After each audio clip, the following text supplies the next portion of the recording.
সন্দেশখালী শাহজাহানের পর এখন চর্চায় সোনারপুরের জামাল উদ্দিন।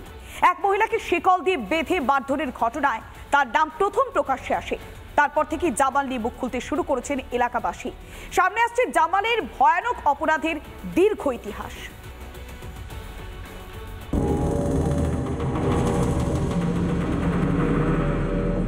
সোনারপুরের জামাল উদ্দিন সর্দারের কুকীর্তির ফিরিস্তি শুনলেই মাথায় আসছে সন্দেশখালীর শেখ শাহজাহানের কথাই। সম্প্রতি এক মহিলাকে শেকলে বেঁধে অত্যাচারের ঘটনায় তার নাম প্রথম প্রকাশ্যে আসে।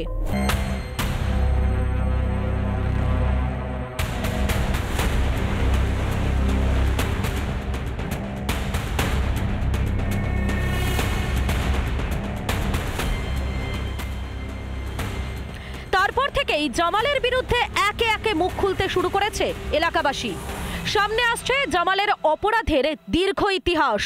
এলাকায় তৃণমূলের কর্মী হিসেবে পরিচিত জামাল উদ্দিন সর্দার, যার বিরুদ্ধে জমি দখল, মহিলাদের উপর অত্যাচার, নারীদের উপর ধর্ষণ, একাধিক অভিযোগ রয়েছে।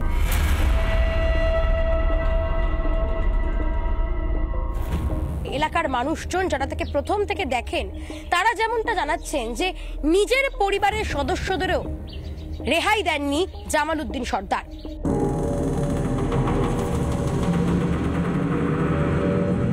তার নিজের মা, ভাই, ভাইজি তাদেরকে অ্যাসিড ছুঁড়ে মারার মতো অভিযোগ রয়েছে এই জামাল উদ্দিন সর্দারের বিরুদ্ধে। 2002 সালে উত্তর সাঙ্গুরের একটা মেয়েকে রেপ করার জন্য সুপারি গাছ বেয়ে তার ঘরে অ্যালবাস্টার খুলে ঢোকার চেষ্টা করে। লোকজন জড়ো হয়ে জামালকে ধরে ফেলে এবং প্রচণ্ড মারধর করার পরে জামাল ওই সময় পালিয়ে যায়। প্রবাদে মেয়েটা গলায় দড়ি দিয়ে তার পরের দিন আত্মহত্যা করে। 2003 সালে ও দাদাকে প্রকাশ্যে রাস্তায় দাঁড়িয়ে কোপায়। রেশন কার্ড করে দেওয়ার নাম করে প্রচুর টাকা তোলে জামাল এলাকা থেকে। এবং 2005 সালে নিজের দাদা, ভাই, বোন এদের মারার জন্য নিজের বোনের বিয়ের দিন বোম জড়ো করে। প্রকাশ্যে দিনের বেলা সবার সামনে জামাল আমাকে বোম মারে। জমি দখলেও সিদ্ধহস্ত ছিল সোনারপুরের জামাল। এলাকার অনেকের সম্পত্তি আত্মসাতের অভিযোগ রয়েছে জামালের বিরুদ্ধে। আমার জমি 12 বছর আগে কেনা আছে, রেকর্ডটা করিনি। কিভাবে ওই জমিটা ও নিজের দলিল করে আর রেকর্ডে চাপিয়ে দিয়েছে। দীর্ঘদিন ধরে অপরাধ করা সত্ত্বেও পার পেয়ে গিয়েছে সে। এখনো পর্যন্ত পলাতক সে। গতকাল রাত থেকে তাকে দেখা যায়নি। পুলিশ কি তদন্ত শুরু করেছে? কবে ধরা পড়বে জামাল উদ্দিন?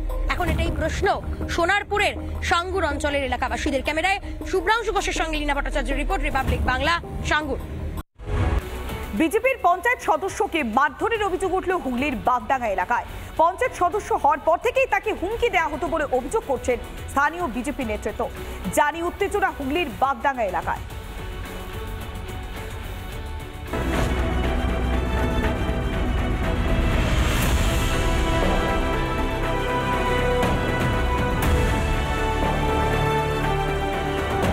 পঞ্চায়েতের নির্বাচিত বিজেপির প্রতিনিধি দেবনাথ পাত্রকে বেধড়ক মারধরের অভিযোগ উঠল তৃণমূলের বিরুদ্ধে। ঘটনাস্থলে গিয়ে আক্রান্ত দেবনাথ পাত্রর মাও।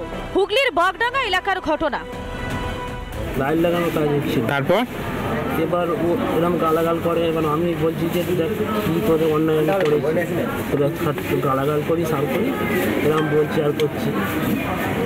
এবার আমাকে ওরা সবাই মিলে মারতে আরম্ভ করেছে। আমাকে খুব মেরেছে, আমার মাকে মেরেছে।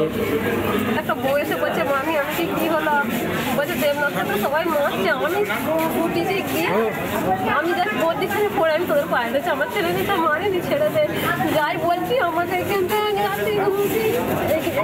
মারলে কোথায় কি মেরেছে, ব্যথা লাগছে। আমি সামনে আমার ছেলের জন্য তবে গুরুতর জখম দেবনাথকে সিঙ্গুর গ্রামীণ হাসপাতালে নিয়ে যাওয়া হলে তাকে চুচুড়া সদর হাসপাতালে স্থানান্তরিত করা হয়।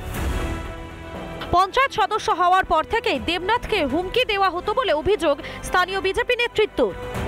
থেকে দেবনাথ পাত্রের উপর বিভিন্নভাবে ওই অঞ্চলের যারা তৃণমূলের দুষ্কৃতী বাহিনী আছে তারা গালিগালাজ করে, কখনো মারতে যায়, কখনো হুমকি দেয় এই কথাটা পঞ্চায়েতের প্রধানকে দেবনাথ পাত্র নিজে যখন বোর্ড মিটিং হয় তখন প্রধানকে এবং উপপ্রধানকে বারবার জানানো হয়েছে যে তৃণমূলের এই দুষ্কৃতীরা আমাকে ওখানে আক্রমণ করছে বা নানা রকমভাবে গালাগালি দিচ্ছে। প্রধান উপপ্রধান নীরব থাকে। যদিও রাজনীতির কারণে মারধর বলে মানতে নারাজ স্থানীয় তৃণমূল নেতৃত্ব। লাইট লাগানোর জেরে বচসা থেকেই মারধর বলে দাবি তৃণমূল ব্লক সভাপতি।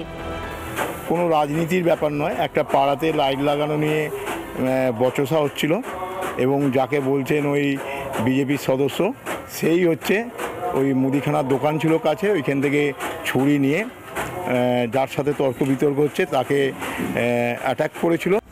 কেন এ রাজ্যে বারবার শাসক দলের অত্যাচারের শিকার বিরোধীরা?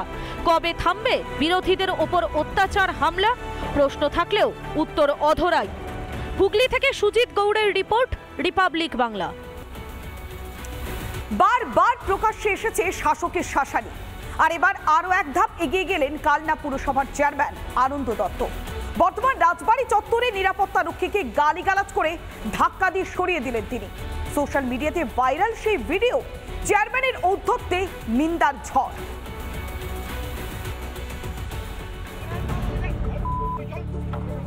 নিরাপত্তা রক্ষীকে সজোরে ধাক্কা, সঙ্গে গালিগালাজও।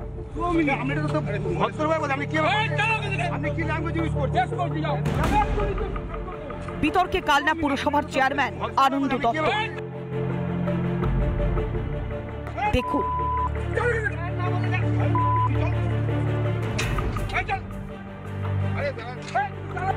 ঔদ্ধত্যে শুধু এখানেই শেষ নয়, বর্ধমান রাজবাড়ী প্রাঙ্গণে প্রকাশ্যে হুঁশিয়ারি দিতেও ক্ষান্ত হননি পুরো চেয়ারম্যান। এমনকি টোটো টানাটানি করে গাজোয়ারিও করেন চেয়ারম্যান। ভাইরাল সেই ভিডিওকে কেন্দ্র করে তোলপাড় সোশ্যাল মিডিয়া।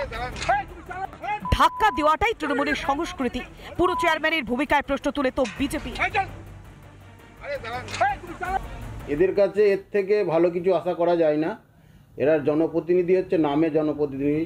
এরা যদি মানুষের ভোটে জিতে যদি চেয়ারম্যান হতো তাহলে এই জিনিসটা আসতো না। তা মানুষ এদের কাছে এর থেকেও বেশি কিছু আশা করে না। এরা মানুষকে এইভাবেই ধাক্কা দিয়ে ভোট না দিতে দিয়ে রিগিং করে লুট করে ভোটে জিতেছে।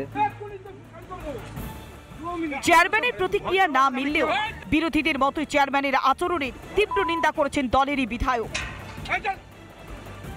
দেখুন, একজন জনপ্রতিনিধির এই ধরনের আচরণ করাটা কখনোই উচিত না, কারণ জনপ্রতিনিধিদের অনেক সংযতভাবে থাকা উচিত, কারণ আমাদের কাছেই তো মানুষজন আসে। জনপ্রতিনিধিদের অনেক ক্ষেত্রেই একটু সংযত থাকা উচিত। অতএব আমি যেটুকু ভিডিওর মাধ্যম দিয়ে দেখেছি তাতে এটা এই ধরনের আচরণ করাটা তার উচিত হয়নি। দলও এই সমস্ত কাজকে সমর্থন করে না।